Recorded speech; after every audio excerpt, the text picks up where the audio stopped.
Oh, let me tell you something. Busting makes me feel good.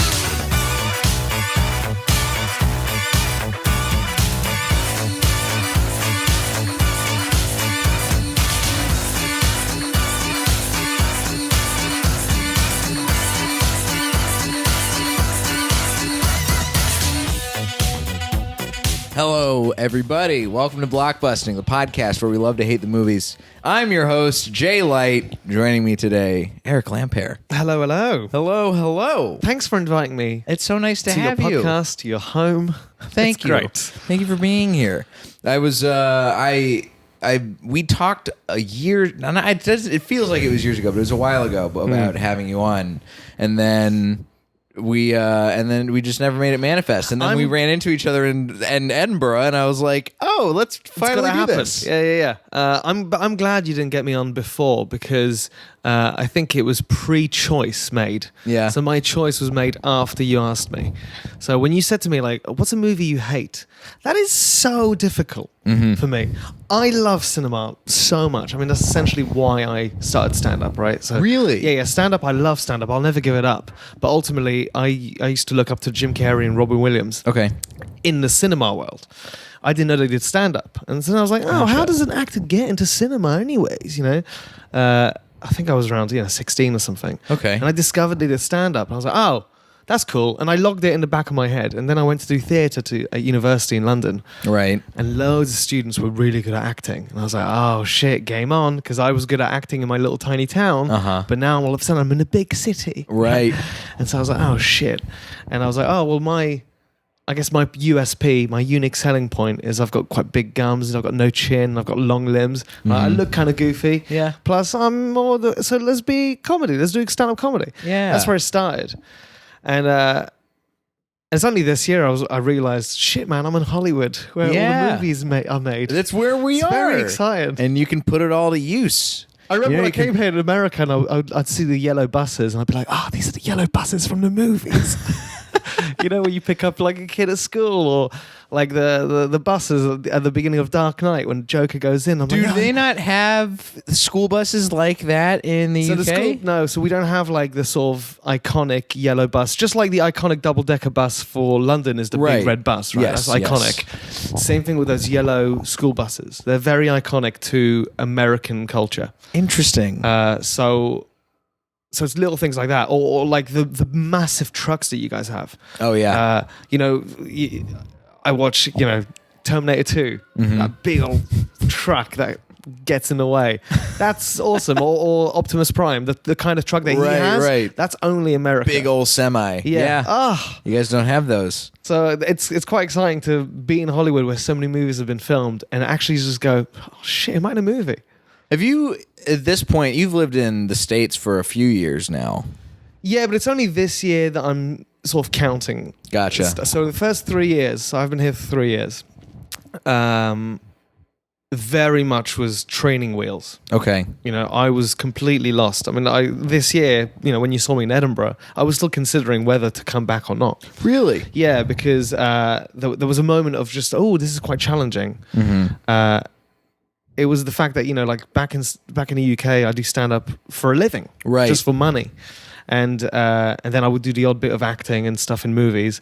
Then I come here, and I knew that it would take me a little bit of time, but just like the credit rating in the UK doesn't transfer back here. So all of a sudden, I was no credit. Right. Same thing with the credits that you have. Let's say he was on BBC One on a show at 5 p.m. Like no one knows. No one cares, knows what that means. Right? The movies I did, they're good, but they're not like I can sell ticket movies. And then look, my ego got in the way. I did Montreal Festival a couple of times, and in my head I'm like, that might translate to maybe getting some spots. Right. Nope. No. And so after 3 years, I was like, this place. Plus, so not just the career side, but little things like healthcare. Dude, I ended up getting a bill to get healed, right? That to me blows my mind. Like I've been healed a few times for free in Europe and I pay less taxes than here. So I was going, Mate, America is so hard, and Americans don't even realize. Do you know how much respect I have for Americans now? Because I've lived in your figuring it country, out. and I'm like, this place is insane. Yeah. It's insane. And yet I came back because I love it. Well, you've done it again of the leap from small town to like the larger, going to your drama school, right? Yeah, right. You've done that leap. And now it's an even different kind of leap where it's like, all right, you've gone from being the big fish in the small pond to being sort of and growing to become a larger fish in a larger pond. And you've reached a level there, and now you're like, all right, well, I'll do it again. I'm going to go to a whole different ocean now. Yeah, what an idiot. Yeah. I was having a lovely career back in Europe, and I went, no! Absolutely not. This is not enough. You tried to walk on land. You tried to grow some lungs. Yeah. A little mud skipper action. Oh, that is quite nice. I never really looked at it that way. Yeah. Oh, that's a nice little psychology moment. Yeah, I mean, hey, listen, I did not take any psych classes in college, and I probably should have. I feel like I would have been You'd better be a great understanding. therapist. Oh, my God. Maybe subconsciously you don't realize that you're doing therapy by getting people to choose their most hated movie. Yeah. Which took me a while, by the way. This is the it's long a way of tough me one to saying pick. I didn't know how to choose. It's a hard. This is the thing. I've run into this so much more lately of people having a really hard time picking a movie. And you chose a movie that, when you mentioned it to me, it seems obvious that this is a movie that people hate, but nobody had chosen to talk about it yet. Right. And that is the Cloverfield Paradox. Oh, mate. I hate it so much. I threw up a little bit in my mouth just now, bringing up that movie again. I think it was really difficult for me to choose a movie because I have a respect for how hard it is, right? So a director, a writer, sometimes you just got to put out your work out there and just be like, hey, this is my best for now, and I'll hopefully get better over time. And so I find it very difficult to judge like an actor. If sometimes like an actor's doing a bad job, I'm like, oh, maybe he didn't have enough time to prepare. And as we grow, we get better. This movie, if it was called something else, by the way, if it was called anything else and it had nothing to do with the other two previous Cloverfields, it would have been all right. Yeah. But it was the fact that it dragged down those other two movies with it. They slammed the thing that I felt the most while watching this is this. It felt like an okay sci-fi thriller movie that they felt like they had to slap all of the other stuff into, and it doesn't make sense because of all of that extra stuff. Oh, I agree. It should have been a series. Yeah. So because the idea itself is good. You open up a wormhole. It's been done, plenty of times before. Right. If you open up a wormhole, and that's the cause of the first Cloverfield and stuff, I'm all up for that. But yeah, they just slammed everything just in the space of an hour and a half while you're trying to comprehend the infinite multiverse. Right. So, and don't get me wrong, it's not impossible. Spider-Man Into the Multiverse did it perfectly. Yeah. Right? There's ways of pulling it off. But they did not. It was failed miserably. I say they. It might be one person. Because I don't blame the writer. I don't blame the director. They're actually quite new. They're quite early doors. So respect. I actually don't mind any of the actors on the on the space station. No, right? they were all solid quality core of actors on that space station. I really did not like the boyfriend back on Earth. Oh yeah, I struggled. Anyway, I'll get into it, but like the main reason, so the main start to hating Cloverfield Paradox, which I think you'll relate to, was it was advertised during the Super Bowl. Yes, and it was a fun Super Bowl. I had a few drinks. I was excited. It gets advertised, and I'm in. Right. And me and my ex-wife, we loved watching movies. So we're like, oh yeah, we're definitely doing that when we get home, right? Yeah. So the Super Bowl finishes. We're already like sort of buzzing. We go home. Oh, we're so excited. We get stoned a little bit. We put a pizza in the oven. We're like, oh, this is gonna be quality. And I feel like you guys are among many people who are having the very similar experience. Yeah. Because it was advertised, and I remember the first ad for it. They were like, coming soon, and then the second ad, they were like, it's coming right after the game, and everyone was like, oh shit, we're Cloverfield. We're back in it. It blew my mind. I was like, what a fantastic piece of PR and advertising, because it worked like that. Yeah, that was the only thing I could think of doing after the game was over. Was like, I have to watch this movie. Yeah, I have to see what they've done. I wonder if there was a rumor, and I don't know whether it's true, that it was never called the Cloverfield Paradox originally. So, so I think what it was is that they made a movie. It wasn't good enough, and someone somewhere greenlit it. So this is who I hate, essentially. Hate. Did you hear me? Not dislike or I hate this person. You hate them. They essentially went, oh, let's just attach it to Cloverfield. That'll get more viewers. Right. Because we need to make our money back because of the money that we spent. Well, that is basically exactly what happened. So this movie, Cloverfield Paradox, in case you somehow are not one of the many people who was duped by this movie, a 2018 American sci-fi horror film directed by Julius Ona and written by Oren Uziel. It is a movie that follows an international group of astronauts aboard a space station who, after using a particle accelerator to try and solve Earth's energy crisis, must find a way home after accidentally entering an alternate dimension. So it was based on a spec script and had the whole main plot of the space station crew. Yeah. Bad Robot Productions, J.J. Abrams' company, acquired the script. Initially, they're just going to release it as just like a low-budget space thriller. Right. And then J.J. Abrams, while they were making it, they were like, you know what? Let's combine it with Cloverfield. Well, that's who I hate. There we go. It's J.J. Abrams. JJ, despite all your movies that I love, I hate you now so much. Yeah. It just annoyed me because then it left a bad taste in my mouth from the first two movies. It was so hard to watch this movie because I've never felt the spike of really wanting to see a movie, and then the disappointment of that movie being bad, right? Quite that as quickly. Yeah. It was impressive. How did it feel for you as you guys settled in? You're stoned. You get your pizza ready. You're going in. You're good. You're watching this movie. Okay, well, let's start with frame one, shall we? Right? Because I will. But just so you know, that's the exact same reason for me. Yeah. So it's not necessarily about the movie itself, but because of what the movie did to me, right? I will dissect it now. And let's be honest, the movie itself, not that great. No, it's not. It could have been better, but it's not. It's just not. So the first scene is you see a line of cars about to get gas, right? Or a queue of cars about to get petrol. Yes. For any British listeners. Oh yes. Right. And so there's a line of cars because they've run out of energy and the petroleum's low, everything's low, right? There's even blackouts, and they're just showing that on Earth, as in here's the concept of what happens when you've got bad energy. Right. No energy. Like in Interstellar, for example, when they're on Earth, the farmer, you get to see how dry everything is, and you get to see the desert storms and stuff like that. Exactly. So they're essentially just showing a little glimpse of that, but they've really spoon-fed it while Bad Robot comes on, and the beginning. There's spoon-fed exposition through news radio, right? Which gets done a lot in movies. If you need a bit of exposition, you just put on the news, and the news anchor will go, and this happened, so I can move the story along. Not an uncommon device. Right? Happens all the time, that's fine. But they spoon feed it so much, then I'm like, well, what's the point of even having the scene? The point of having the scene is so the lead character can show the relationship she has with the boyfriend, who is the most wooden actor I've ever seen in my life. Right? Apologies if you're listening, but sometimes the truth hurts. I hope you're not listening. It's honestly, every time that there'd be like something really amazing that happens on the space station, and then we cut back on Earth to this dude who's like, I'm really scared for my wife. Oh, I'm gonna call someone. Hello? Oh, what's happened to my wife?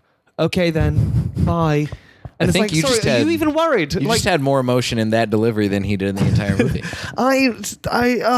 The person that you love, right, and you share kids with, who died, right? So I understand that maybe you're feeling more lethargic, but it happened a while enough ago. Right. Your wife is in space and the thing's missing, and there's monsters everywhere. Show me a bit of fear or something. Show me something. Right. You're driving around in this blacked out hellscape. How can you not be a little bit scared or a little bit just something? There's nothing. There's nothing. You're blank slate. That's not impressive. But what was really interesting was that he was going through the motions of an actor. So, for example, at one moment he looks at her, and often when you look at someone, you're looking around and then you look at them as if to emphasize a point, right? You're supposed to say it sometimes to emphasize it, and he hits those marks. So, as an actor, he's got all the tools. But there's no heart in it. There's no fucking. I don't believe what I can see in his eyes. Right. When you look at someone that looks at the person that they love, you could see the change. You could see the difference just in the subtleties in someone's face, just to go, fucking love you, man. Right? That is wonderful to watch. Right? Death, just nothing in his face. And I went, so that's annoyed me. But fuck it, right? It's the opening. Luckily, we're on the International Space Station. Sure. That's where it should have started, by the way. Because they start with a failed experiment. Yes. And I thought, ooh, that'd be good. You know, that'd be good to like see. I wrote some notes. Wait. It's interesting. That's how it starts off on this note where it's like, all right, we try it out and it fails. Yeah. And you know that stuff is going to go awry because of that. I would rather see something fail for like whatever. It was a certain they'd been trying a couple of times. This is not their first foray into failure with this experiment. Right. And it's a more narratively interesting place to start from. Right? Because, and here's the thing, here's what really annoyed me. That scene then became void because I already knew what it was because of the news anchor. Right. You know, if we're starting with like the close-ups on all the astronauts' faces about to do the most important mission in human history, right? To save billions of lives, right? So you can see their fear, and the actors all did that, right? And then they put on they activate the thing, right? And it's like, will it work? Will it not work? I wasn't hooked because I already knew what this experiment was for. Right. I don't know how I'm explaining it properly yet, but it was just bad. It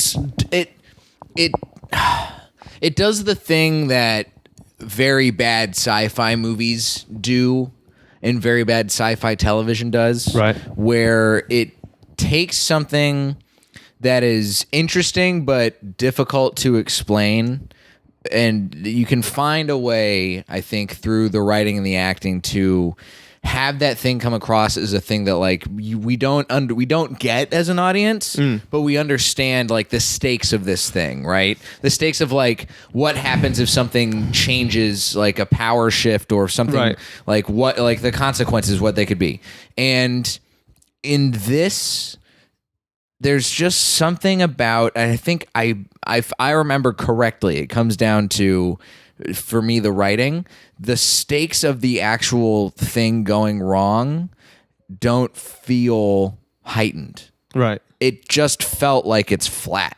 Instead of it being like, we're on like our fourth attempt and this is like one of our last chances to try and get this right. There was no tension. There's no tension. There was absolutely no tension. Exactly. And anytime there was, it was, they tried to highlight some comedy in there, right? To sometimes break the tension. And Chris O'Dowd is a great comedic actor. I mean, he's in Bridesmaid. He was in the IT Crowd in the UK. He's great. He knows how to do comedy. So it's not him. But they kept trying to shoe in some terrible jokes. Right. That was like, well, not only have you ruined the tension with an attempt at a joke, because if it was an actual joke, that would have been quite fun, right? Then it would become a bit more of a comedy movie or whatever. But if you actually make, not a single time I laughed in the movie. No, me either. So you failed to make me laugh, but therefore you've also broken the tension for no reason. So fuck it. It was... Well, and that's by not even by telling jokes that don't work. Not only does it doesn't break the tension the way they want it to. It only adds to the tension because then it feels like watching somebody bomb.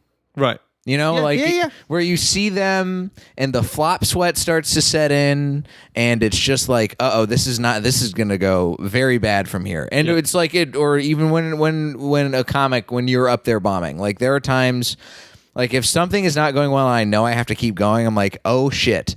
And that's how I felt watching this movie. It's a fun challenge. Yeah, I agree. But there's at least if you're a comic and you're bombing, there's a way you can get out of it. Right. In this, the only way out is to not watch the rest of the movie.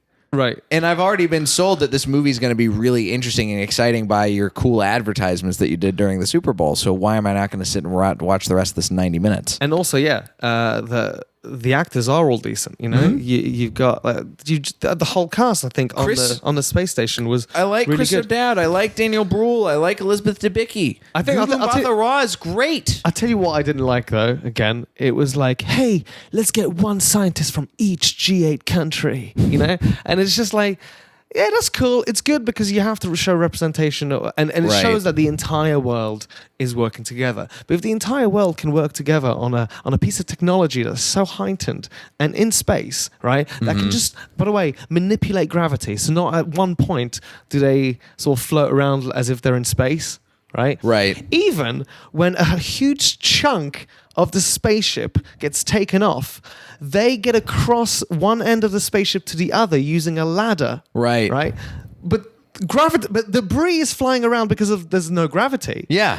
But they are still affected by gravity. So you watch that and you're like, oh, mate, what have you done? Come on, guys. Like, if you don't have the budget, change the story. Yeah. Because that makes it look so bad, but not for like a fun green room way. No, it's so base level in a way that just feels unfinished. It feels like there's so many missed opportunities. If you're getting J.J. Abrams in, then they shouldn't be spending all their money to make monsters happen on Earth.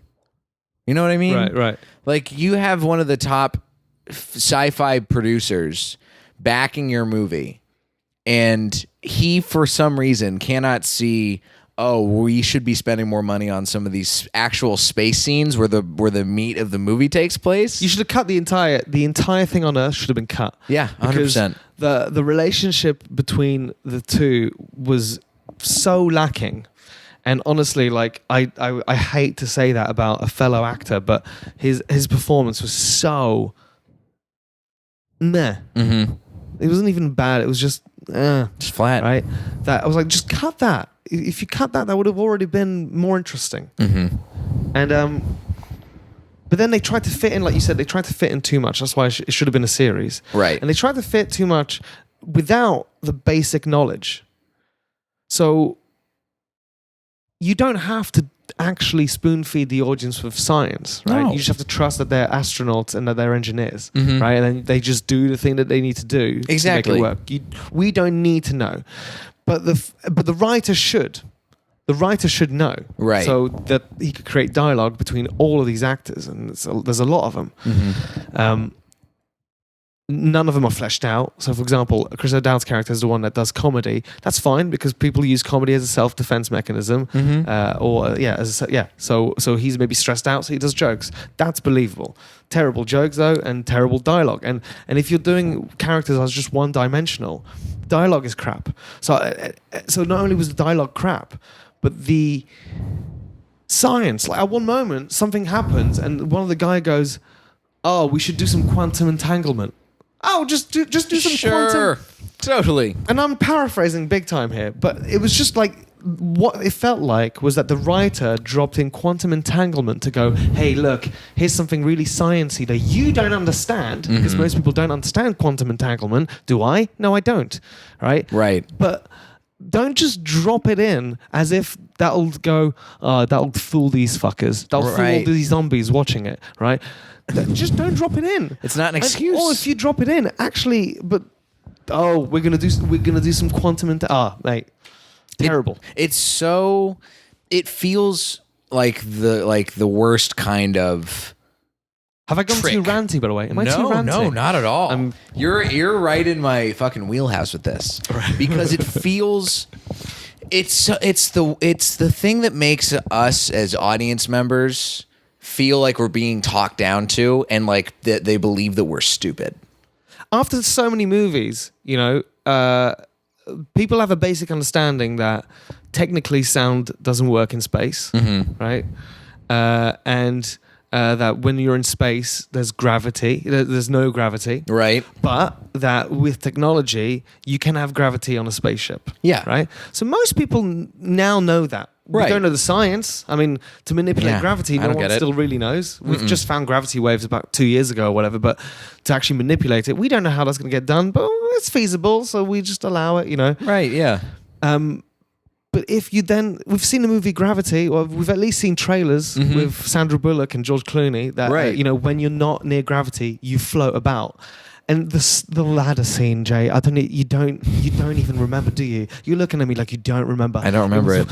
Jay, I couldn't bear myself to rewatch this movie. I was so upset with life because it means that someone greenlit the movie Do you know what I mean? Like, someone put some basic thought into just the script, just little thing, just to go, hey, just continuity question. They're walking across a ladder and we're in space, but they look like they're walking. Is that fine? The thing. Did no one question anyone? I'm thinking about this sequence, and I'm thinking about like watching that happen, right? And it's about like there's other shit that's going on with like airlocks and stuff, and there's like they're figuring out how to deal with this intersecting spaceship that's going on. Because when they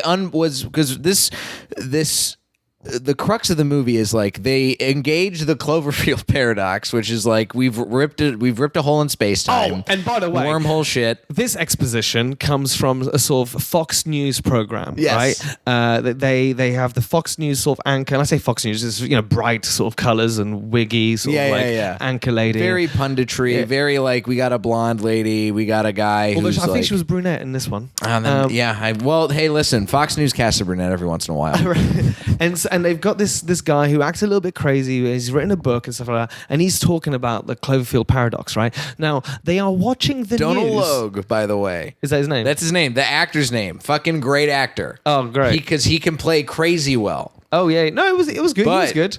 But they were watching that sort of Fox News program, right, on the spaceship while they were about to attempt this experiment. Right now.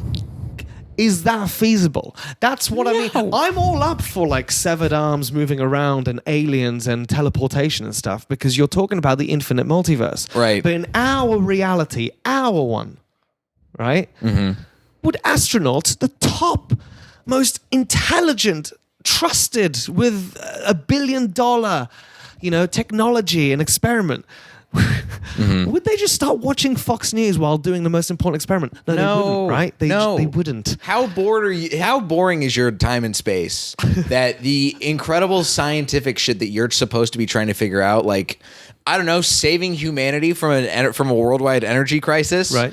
You're going to get bored enough to watch Fox News. Now here's the thing. If you gave me a jarhead character, and I mean that inoffensively, right? So like the movie Jar, like if you gave me like one soldier that was on board to keep them all safe, right? All of a sudden it's a bit more believable that maybe the soldier is watching that, right? So while all the boffins are doing their science, this soldier's going. Like he's worried about all the wars with all his friends back on Earth. Yeah. So, so he's being manipulated. Makes sense. Right? That would be good. You have that example in the movie Arrival with Denis Villeneuve, right? Yes. They, at one moment, spoiler alert, but Arrival is one of the best Arrival's movies an amazing movie. If you haven't seen it by now, watch it. Don't spoil away. So a quick spoiler for the next minute. There's a bunch of soldiers that essentially try to explode the spaceship, right, in the movie Arrival. So...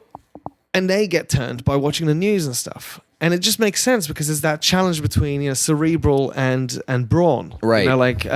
Do we use brain power to communicate with the aliens or do we just smash them to pieces?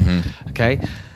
So then the explosion's believable because it happens from someone that doesn't truly understand the levels of complexities and the sort of what are the scientists even doing out there, and to not know something is scary. So that's a believable, but just the fact that this guy who's one of the top engineers watches Fox News at the time where they need to focus, just that. Little things like that just take me out of the reality. That's part of the biggest problem with this movie is that the characters are not acting in a believable way. If they are scientists at like the top level, astronauts, and it's hard to be an astronaut. I understand that even from like the baseline level. You got to be real smart to be an astronaut. You have to have like an immense amount of like grit and body and like control your body and determination. Mate, think about like how hard it is sometimes to be bored at home on a day. Right. All right. Now imagine everything you know about reality gets taken away from you because you're launched into space and you're not being affected by gravity. Right. Even if you're a trained astronaut for 10 years, all of a sudden you experience it for the first time. Oh shit! And you have to live up there for a year. Right. The things that I can't even imagine, but the fact that I can't even imagine, right, means that these people are tough. Right. And they're they- trained because they've been through, even before they go into space, they're run through all these scenarios and understand how to like think quickly in situations and react in a way that is going to, if they run into a problem, they're going to think about it in a different way than you and I are going to. Because think about how much how much we need to get paid to Uber drive people or to deliver them their food. Now think about what like sending one life's worth of data in their heads, right, and their body as well, and their psychology, and you send them up there. Just imagine how much that must cost, right, to keep them up there, keep them alive, keep them healthy, both physically and mentally, so that they could provide us with all the technologies that we now get. Right? Using a ladder He seems would like not watch the Fox News thing. he wouldn't. He would. That's something that we would do. That's something we would be the ones watching Netflix and television and to be bored. We're the ones who are using the ladder to solve problems. Right. That's a fucking dumb person's thing to do. That's an untrained person. I don't feel any empathy for these people for failing when they make dumb decisions. Right. As they do in this movie. So here's another one. Oh, get ready. Get in. So you even said, they're training as astronauts and they go through all these different scenarios, right? Because they have to think about. I mean, that's one of the beauties and terrible things about anxiety is that you think of all the multiple scenarios. That makes you really good at problem solving. Yeah. The sad thing. How do you think I feel good? I feel great about having imagined arguments with people in my car because I always know the correct outcome by the time I actually get to the situation. You're really smart now. The sad thing is that it never works out. No, of course not. It becomes like something else that you didn't predict. Right. And what happens for me is I never wind up actually getting into the fight with the person that I think I'm going to get into a fight with. You see them and you're like, oh, we're all human. How you doing? You have a good day? Exactly. Right. So it means that NASA or whoever sent them all up there, right? So NASA's the American one, and we've all got our own space programs. All of those people would have had to have a discussion about all the possibilities, all the hypotheses of opening up a wormhole, right? So that's why we are introduced with like, it could open up and it's not new. It's Doc Brown in Back to the Future. Marty, if you meet your other Marty, then you're gonna. I mean, is it Doc Brown or is it Rick? That's kind of. It's a little bit of both, right? But we're already aware that a dangerous, inexplicable scientific experiment could do something that we can't even comprehend. Right. So that's all believable. Just a quick sidebar: you would make an excellent young Doc Brown. Oh, thanks, man. Seeing that happen, I'd be like, oh man, I want to see like the Doc Brown like reboot of his like childhood Doc Brown. But also before he became a crazy scientist. It's like we're getting there. We're getting to the reins. I like that young Doc Brown. Yeah. And also the thing is I am quite a science nerd, so it's not like it would be impossible for me to try and explain the concept of time, and it doesn't even exist. Anyway, this is not important right now. There's a movie, by the way, that I think sort of solves some of these problems as far as like from a sciencey standpoint, right? Have you seen High Life? Oh, no. Okay. The premise of High Life is it's a movie about a space mission that they send convicts into space. And it's a mission involving biology and whether or not you can give birth and like sustain life in space. So they send literal like people on death row inmates into space. Wow. And when was this movie out? It just came out. It was internationally released last year for festivals and stuff, and then it was a U.S. release this year. Oh, I'm intrigued. It's real fresh. I think you'd enjoy it. Yeah, I'm intrigued. But it does the thing of it has people in space who really have no business being in space. Right. So when things start to go bad and they make decisions that are in line with some of the things that scientists in the Cloverfield Paradox are doing, you understand it, and it makes sense because they're death row inmates who have no like scientific engineering background. They're literally up there because they are sent there on a mission to die. Once they're not equipped done. for it. Yeah. Exactly. Yeah. I would rather. And I'll say this too. High Life is a movie that I watched and it made me uncomfortable in a lot of different ways because of the subject matter and stuff that happens in the movie. Yes. It's a really good movie. It's not one I want to watch again, but it's a good movie. Right. But Cloverfield Paradox, I should not be watching these people who I am led to assume have all of this knowledge and have been at this project for a long time.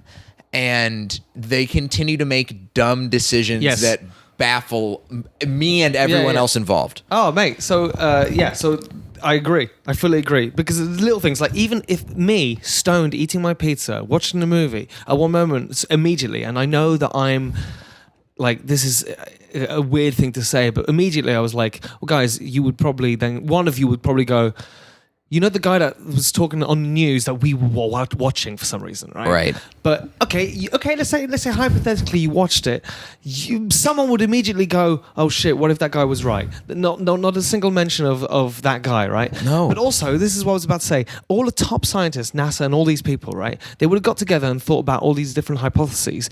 That one would have come up. What if we opened like a gateway to something and caused us danger, right?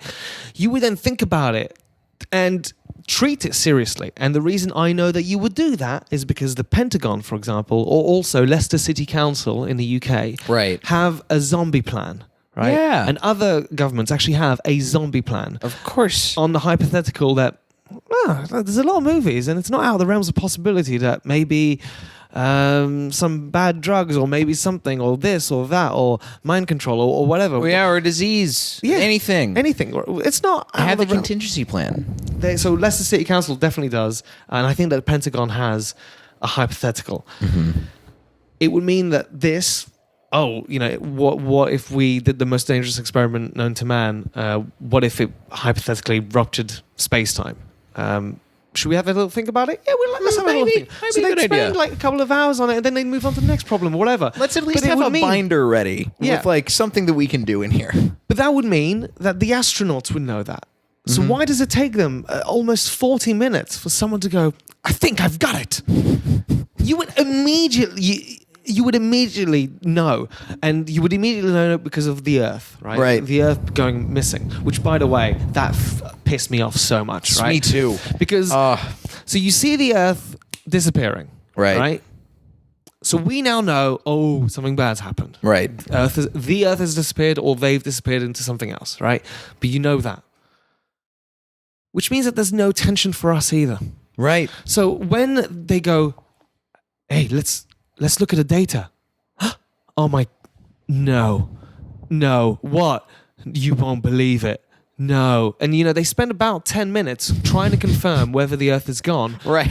We already know, right? So you've taken the joy of us maybe feeling like the lead characters, where they're all going, what the fuck happened? Right. Of them discovering something. So like, when literally she spent about under a minute going, I can't quite believe this. Like that the Earth was gone. Right. Right. Now imagine if we didn't know. We'd be going like, what is she looking at? Well, I wonder. We then have questions because we don't know. Right, because then we're in their heads. Know. Right. Don't tell us the story. We want to not know because we want to be gripped. You show us that the Earth is gone. So while they're looking for, is it true? Yes, it's true. We saw it. Why can't we just even get the joy of feeling tense like them? It doesn't. It took all the tension out. It just, and not even just the tension, just any chance that we have of enjoying the movie for what it pretends to be and what it stands to be is completely gone. Right. Because of boneheaded decisions like that. Because it takes away all of the chance. Yeah, I'm sure you've heard before when storytelling, for cinematic storytelling, show don't tell, right? Yeah, for sure. That is almost like too far. It's like you've shown us and you've told us, and now we can't. Now we don't get to. You've shown us overplayed your and you've told hand. us. Yes, Yeah. you did too much. Yeah. Just let us see. I don't need to see that the Earth vanishes. Because then you're telling me, the Earth's gone. Because Right. I would rather see the people. I would rather see the scientists freaking out, and then we see. And then they freak out and they all rush to the nearest window, or maybe one of them rushes to the window, and you get an outside camera looking at their face still, right? Yeah. And you see their face change, and all of a sudden every astronaut gathers around this window, right? And you see all of their faces just in disbelief as to what happened, and then it cuts to what they see, which is empty space, or it slowly pans around, and you slowly realize that the Earth is gone. There's nothing. And they are in the middle of anything. Like that would have been a better use. Yeah. it's as if the shots that we used were just sort of pointed in a general direction. There was no thought about, hey, like every frame is a painting, yeah? Yeah. Or, hey, I don't know. It was just the reason I think it annoyed me a little bit is I've written a script. I wrote a script last year, and it's quite complex, and it's about artificial intelligence and stuff like that. And as you can tell, I try to really get into the science. Yeah. But at the same time, I've also got to tell a story to people that might not know this, right? So I really spent a lot of time on it, and I'm ready to sell it. Like, I've got this script. It might take me a year, might take me 10 years. I don't know, but it's ready, and I moved on to another script now, right? Right. And I'm like, technically still couch surfing, and don't get me wrong, I might also be delusional. But people have read the script, and they like, whoa, this that's good. is fucking good. That's a good place to start from. But to think, okay, like someone greenlit that. For me, it's just not even about the movie and the director and the writer. They're just learning to get better. Good for you guys. Yeah. Like, I wish you luck on your journey. You made some mistakes. Get back up and film if you love it. If you love it, keep going. Right? With anyone out there listening, if you love something and you fail, you've learned loads. Yeah, failure's right? fine. You should be failing at some point. But someone that gets to play with so much money, right? So an exec producer or someone that greenlit it. J.J. right? Abrams. You get so much money, and there is that delicate balance between I love cinema and, the Amazon is burning. Right. Don't waste fucking money that people don't have. Right. It's unbelievable. We need entertainment. We need good movies. We need stories so that people that have had a really hard day can just chill out for a bit, right? So I don't judge like Avengers using all that money because they told a fucking story. Right. Whether you like it or not, they told it, and there's thought, and it's a epic journey that they really... Think about all the people whose lives were brought so much joy because of the way that the Avengers in the Marvel Cinematic Universe played out and fit together so perfectly like a puzzle, right? Think about that, and then watch this movie and think about how many people's nights were ruined because they were like, I have a lot of faith in this, and then all of a sudden just shit on on cinema, on screen. It was like you said, I think at the beginning, it was because I'm dissecting it now, but just because I hate it. But I don't necessarily hate the film. It was, if it was called something else, I would have watched it and gone, "Oh, it was all right." Yeah.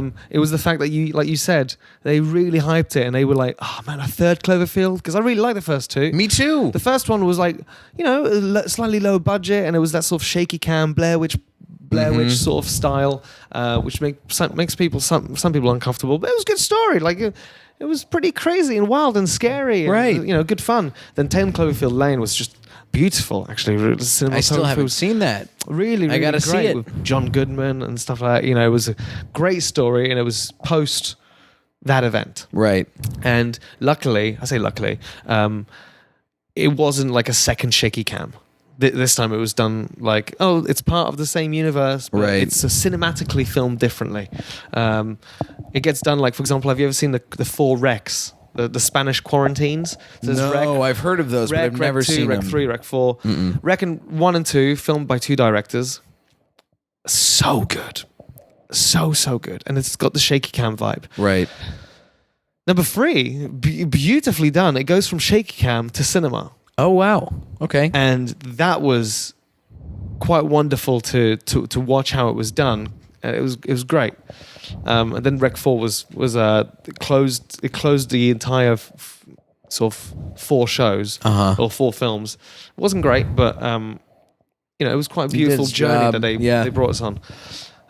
That's kind of like how the Raid and the Raid 2 came across as well to me. Oh, they were great, yeah. Because the Raid is filmed in this crazy high, everything feels, because it's super fast action, and there's a lot, and of course the crazy martial arts and the actual action sequences and fighting in this building, it feels very different and gritty and grimy. And then Raid 2, the world is expanded and it feels more cinematic, and there's more of a mob movie element to it, and there's all these, the set pieces are bigger, and there's a lot more. Well, the guy probably got a lot of money. Oh, to yeah. play with. But when you are able to change the kind of story that's being told in a way that's subtle but doesn't affect the actual like base level mythos of the franchise, I guess. If we want to go with those terms, then that is great, and I admire filmmakers who are able to do that with their properties.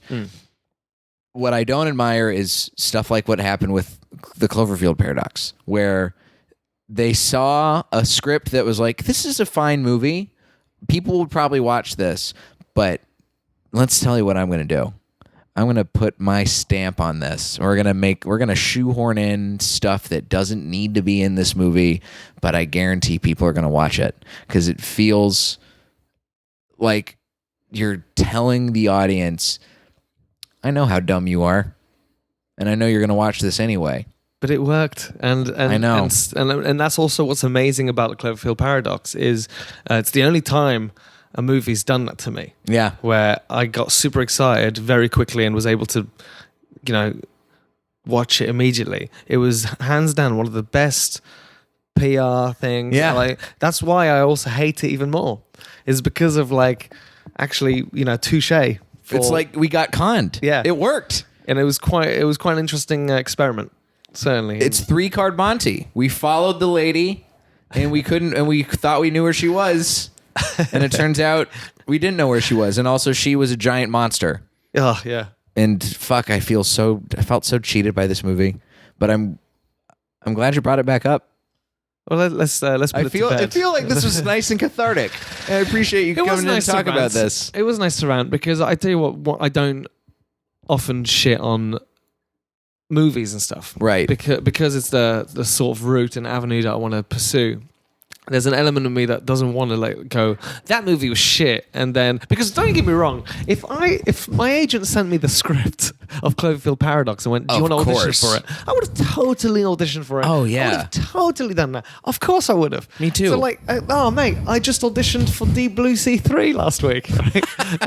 of course I'm gonna go for it. Hey, right? One of the first jobs I ever worked out here, the guys who worked on I was PAing on this movie, and the guys who right afterwards, they're like, hey, we're gonna go work on this other movie if you want to come. And I was like, I'd just gotten a job working the door at a comedy club. This is before I even worked at the store. I was working at Flappers.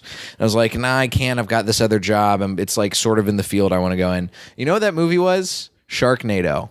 And you know what? If I had only known, I would have been like, fuck, working at Flappers, I'm gonna be in the Sharknado universe. My life would be completely different right now. So different. Man. So different. I would have taken it. The thing is, I have not watched a single Sharknado, by the way, but they've made, 6? I think so. And there's a beauty to that. From far away, I can see these movies that I never want to, hopefully I want to see them again. Right. I said I never, and then I'm like, no, you know what?